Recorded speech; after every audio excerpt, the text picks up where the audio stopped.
السلام علیکم ورحمۃ اللہ وبرکاتہ۔ آج میں آپ کے سامنے سورہ الحدید کی آیت نمبر 25 کا ترجمہ لے کر حاضر ہوں۔ سماعت فرمائیے۔ اعوذ باللہ من الشیطان الرجیم، بسم اللہ الرحمن الرحیم۔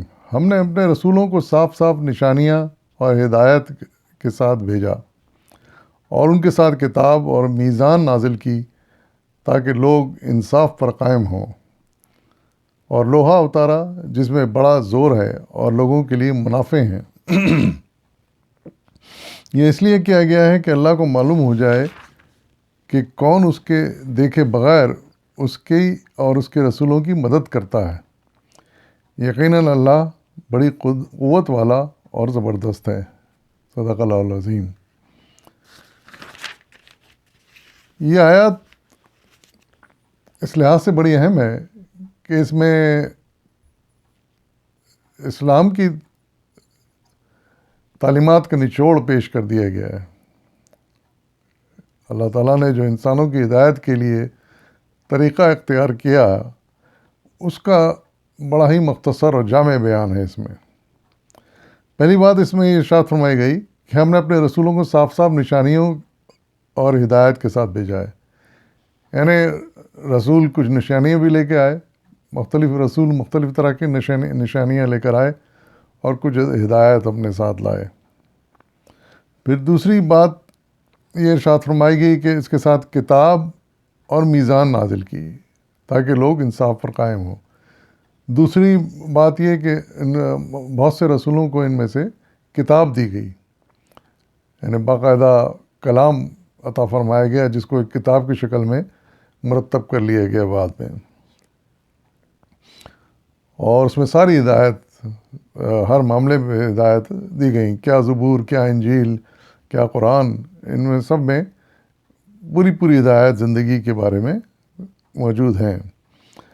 پھر تیسری بات ارشاد فرمائی گئی کہ میزان نازل کی تاکہ لوگ انصاف پر قائم ہوں، یعنی عدل و انصاف کا ایک معیار بنا کے اللہ تعالیٰ نے پیش کر دیا انسانوں کے لیے تاکہ انسان اس سے رہنمائی حاصل کریں۔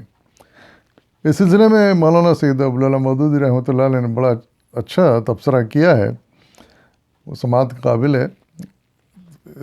آپ لکھتے ہیں حاشیہ نمبر 45 میں کہ اس مختصر سے فقرے میں انبیاء علیہ السلام کے مشن کا پورا لب لباب بیان کر دیا گیا ہے، جسے اچھی طرح سمجھ لینا چاہیے۔ اس میں بتایا گیا ہے کہ دنیا میں خدا کے جتنے رسول بھی اللہ کی طرف سے آئے ہیں وہ سب 3 چیزیں لے کر آئے تھے۔ نمبر 1 بینات، یعنی کھلی نشانیاں جو واضح کر رہی تھیں کہ واقعی اللہ کے رسول ہیں، بنے ہوئے لوگ نہیں ہیں۔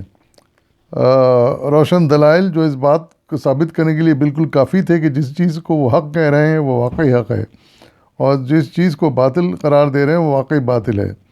واضح ہدایات جن میں کسی اشتباہ کے بغیر صاف صاف بتا دیا گیا تھا کہ عقائد، اخلاق، عبادات اور معاملات میں لوگوں کے لیے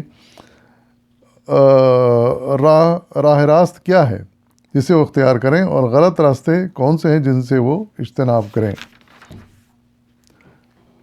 تو یعنی پہلی کتاب جو تھی نشانیاں، مختلف طرح کی نشانیاں جو ہے نا بتائی گئیں رہنمائی کے لیے۔ دوسری بات نمبر 2 پہ آپ لکھتے ہیں کتاب نازل کی، یعنی کتاب جس میں وہ ساری تعلیمات لکھ دی گئیں جو انسان کی ہدایت کے لیے درکار تھیں تاکہ لوگ رہنمائی کے لیے اس کی طرف رجوع کر سکیں۔ تیسری چیز جو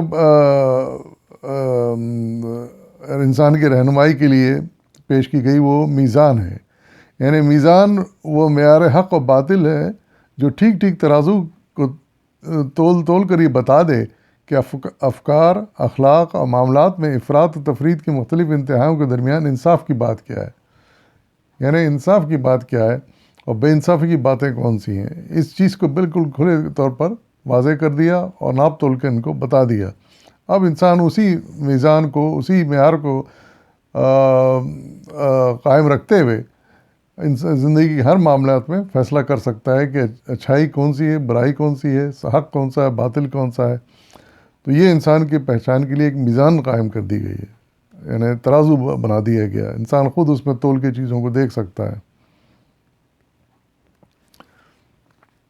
پھر اگلی بات ارشاد فرمائی گئی کہ یہ اس لیے کیا گیا ہے کہ اللہ کو معلوم ہو جائے کہ کون اس کے دیکھے بغیر اس کی اور اس کے رسولوں کی مدد کرتا ہے.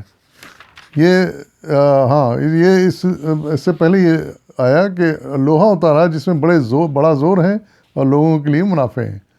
یہ اس لیے کیا گیا ہے کہ اللہ کو معلوم ہو جائے کہ کون اس کے دیکھے بغیر اس کی اور اس کے رسولوں کی مدد کرتا ہے. تو جو اہم بات اس میں بتائی گئی اس آیت میں کہ اللہ تعالیٰ نے لوہا اتارا یا نازل کیا. اس سے مراد یہ ہے کہ لوہا دنیا میں پیدا کیا.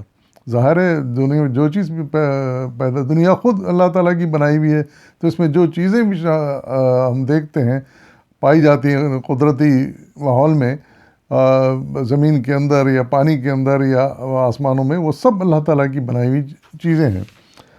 تو اس میں سے ایک چیز کا ذکر کیا گیا جو بڑی اہم ہے، جو شروع سے لے کر آج تک انسان کے بڑے کام آ رہی ہے، وہ ہے لوہا. اور ہم پچھلی آیات پڑھ چکے ہیں کہ اس لوہے کا ذکر پہلے داؤد علیہ السلام کے بارے میں بھی جب ذکر آیا تو آیا تھا کہ ان کے ہاتھ پہ لوہا نرم کر دیا گیا تھا. یعنی داؤد علیہ السلام کا دور وہ دور تھا جب لوہے کی استعمال کی ابتدا شروع ہوئی حضرت داؤد سے، اور آپ نے اس کو بڑی بہتر طریقے سے استعمال کیا. اس کے بعد سے لے کر آج تک انسان لوہے کا بے شمار استعمال کرتا رہا ہے، لیکن سب سے زیادہ اس زمانے میں، یعنی پہلے کے زمانے میں سب سے زیادہ استعمال ہتھیاروں میں ہوتا تھا. یعنی تلواریں، نیزے، ڈھالیں، اور جسم کو ڈھانکنے کے لیے بختر بند جو لباس ہوتا تھا، تلواروں سے بچنے کے لیے اور نیزوں سے بچنے کے لیے لباس پہنا جاتا تھا، اس کو بختر بند لباس کہا جاتا تھا، اور وہ ہر جنگ کے موقع پر پہنے جاتا تھا. تو یہ، اور پھر اس کے علاوہ بے شمار چیزیں نفع کے لیے بھی، یعنی اس کے بعد پھر پہیہ ایجاد ہوا، اس کے استعمال ہوئے، اور بے شمار اوزار بنے. تو یہ سارے استعمال پھر بعد میں لوہے کے ہوتے رہے. لیکن اللہ تعالیٰ نے یہاں یہ ایک جملے میں ارشاد فرما دیا کہ لوہا اللہ تعالیٰ کا اتارا ہوا ہے، نازل کیا ہوا ہے دنیا میں، اسی نے پیدا کیا. اور یہ اس لیے پیدا کیا کہ اس کے، یعنی بغیر اللہ کو دیکھے کہ کون اللہ اور اس کے رسول کی مدد کرتا ہے. یعنی شروع میں تو اس کا زیادہ استعمال جنگوں میں ہوتا تھا لوہے کا، اور اللہ تعالیٰ اس طرح آزمانا چاہتے تھے کہ جو انسان اس کو اپنے ڈیفنس میں اور اللہ تعالیٰ کے اور رسول کے ڈیفنس میں کتنا استعمال کرتا ہے. اور پھر یہی ہوا کہ واقعی جو ایمان والے تھے وہ حق کے خاطر انہوں نے جنگیں کی اور اس لوہے کا پورا استعمال کیا. اور یہی اللہ تعالیٰ دیکھنا چاہتے تھے کون ایمان والے ہیں جو اللہ اور رسول کی مدد کے لیے یہ لباس پہنتے ہیں اور یہ ہتھیار استعمال کرتے ہیں جو لوہے کے بنے ہوئے تھے. اور پھر ارشاد فرمایا گیا کہ ایسا نہیں ہے کہ اللہ تعالیٰ کو کسی قسم کا ڈر ہو اور جو اللہ تعالیٰ اپنی حفاظت اس طرح کر رہے ہوں، ایسی بات نہیں ہے. اللہ تعالیٰ بہت بڑی قوت والے ہیں، یہ کہا جا رہا ہے، اور زبردست ہیں. وہ چاہیں تو ایک اشارے سے یہ دشمنوں کو نیست و نابود کر سکتے ہیں، اللہ اور رسول کے جو دشمن ہیں. لیکن اللہ تعالیٰ انسانوں کو، اپنے مسلمانوں کو جو ایمان لاتے ہیں، ان کو آزمائش میں کرنے کے لیے ان کی، یہ اللہ تعالیٰ نے خاص طور سے لوہے کا استعمال بتایا. اور اس طرح اللہ تعالیٰ ان کی آزمائش کرتا ہے کہ کون اس کو اس کے اور اس کے رسول کے حق میں استعمال کرتا ہے. تو اس لوہے کو بھی ایک آزمائش اللہ تعالیٰ نے اس طرح بنا دیا. اور ایمان لانے والوں نے شروع سے زمانے میں آج تک بھی یہ ثابت کر دیا کہ کس طرح اس کے اور اس کے رسول کے مدد کے لیے انسان اس لوہے کا استعمال کر سکتا ہے. وآخر دعوانا الحمد للہ رب العالمین.